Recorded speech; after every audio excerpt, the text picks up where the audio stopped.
নীলুফা চৌধুরী মনির পদত্যাগ চাই। যাকে আমরা এই দিকপাইত কলেজে নীলুফা চৌধুরীকে চিনি না জানি না, তাকে কেন আমরা এই কলেজের সভাপতি হিসেবে মাইনে নিব?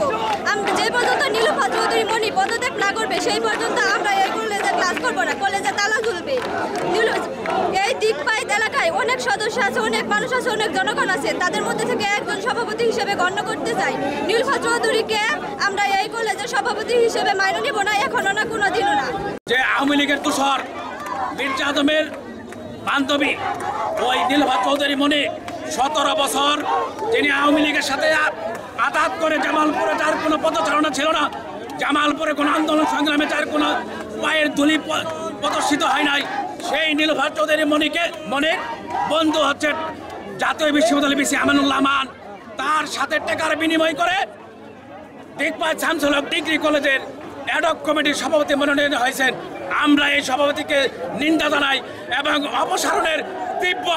অপসারণের দাবিতে তীব্র আন্দোলন সংগ্রাম গড়ে তুলব। সেই সাথে যতক্ষণ পর্যন্ত ওই আওয়ামী লীগের দোসর বাংলার কলঙ্কিত নায়িকা কসিনী বেগম নীলুফা চৌধুরী মনি এই দিকপাইত শামসুল হক ডিগ্রি কলেজ থেকে সভাপতির পদ থেকে অপসারিত করা না হবে ততক্ষণ পর্যন্ত আমরা দিকপাইত শামসুল হক ডিগ্রি কলেজ অচল করে দেব।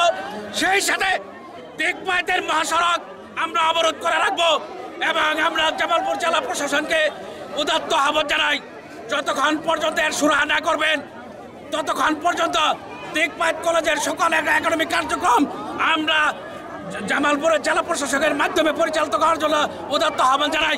দিকপাইত শামসুল হক ডিগ্রি কলেজের সকল স্টুডেন্টদের অভিভাবক আজকে দিকপাইত বাসস্ট্যান্ড তথা দিকপাইত বাসস্ট্যান্ডের আনাচে কানাচে পূর্ণতা এসেছে।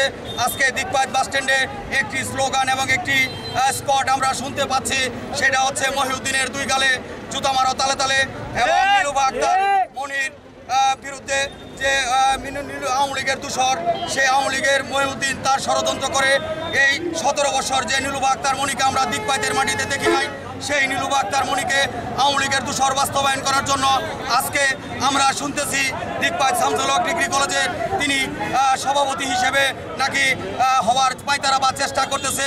সেটা আজকে আমরা এই গণমাধ্যমের মাধ্যমে বলতে চাই। সেই দিকপাইতের কলেজের সভাপতি হিসেবে আমরা সর্বস্তরের জনগণ, ছাত্র জনতা যারা রয়েছি, নেতৃবৃন্দ যারা রয়েছি, কলেজের অভিভাবক, ছাত্রছাত্রীর অভিভাবক যারা রয়েছি, আমরা সেই নীলুফা চৌধুরী মনিকে অবিলম্বে প্রত্যাহার দাবি জানাচ্ছি। আমরা দিকপাইত শামসুল হক ডিগ্রি কলেজের সাধারণ শিক্ষার্থীবৃন্দ, আমাদের একটাই দাবি, দিকপাইত শামসুল হক ডিগ্রি কলেজে দিকপাইত আমাদের যে আঞ্চলিক এলাকা আছে, আমাদের আঞ্চলিক এলাকা থেকে সভাপতি ঘোষণা করা হবে। যাকে আমরা চিনি না বা যাকে আমরা জানি না, সেই স্বৈরাচারের দোষক সেই টকশু শিল্পী নীলুফা চৌধুরী মনিকে এই দিকপাইত শামসুল হক ডিগ্রি কলেজে সভাপতি মণ্ডলীতে অধিষ্ঠিত করা হয়েছে। আমরা সাধারণ শিক্ষার্থী এবং সাধারণ ছাত্র সমাজ আমরা এটা কোনোভাবেই মেনে নিতে পারছি না বা মেনে নিতে পারবো না। যদি তিনি দিকপাইত শামসুল হক ডিগ্রি কলেজে আসে, আমরা আজকের ন্যায় আমরা রাস্তা অবরোধ করব। আমরা কোনোভাবেই নীলুফা চৌধুরী মনিকে দিকপাইত শামসুল হক ডিগ্রি কলেজে ঢুকতে দেব না। সেই সাথে স্বৈরাচারের দূষর, স্বৈরাচারের কালপিট মহিউদ্দিন তালুকদার, যার প্ররোচনায় এবং যার প্রচেষ্টায় এই নীলুফা চৌধুরী মনির দিকপাইত শামসুল হক ডিগ্রি কলেজের মতন একটা জায়গায় সেই সভাপতি হয়েছে, যে প্রতিষ্ঠান আমাদের বাপ চাচা দাদা এবং আমাদের এলাকাবাসী যারা আছে তাদের বিভিন্ন শ্রমগাম দিয়ে এই প্রতিষ্ঠান গড়ে উঠেছে। আমরা এই প্রতিষ্ঠান আমাদের প্রতিষ্ঠান, এই প্রতিষ্ঠানে আমাদের এলাকার প্রতিষ্ঠান, এই প্রতিষ্ঠানে আমাদের রক্ত মিশে আছে, এই প্রতিষ্ঠানে আমাদের গাম মিশে আছে। আমরা কোনোভাবেই যাকে আমরা 17 বছর দেখি নাই, রাজনৈতিক মাঠে হোক বা কোনো কার্যকলাপে হোক বা কোনো মিছিল মিটিংয়ে হোক বা কোনো ছাত্রদের মাধ্যমে হোক, যাকে আমরা চিনি না বা যাকে আমরা জানি না, সেই কিভাবে এই দিকপাইত শামসুল হক ডিগ্রি কলেজের সভাপতি হয়।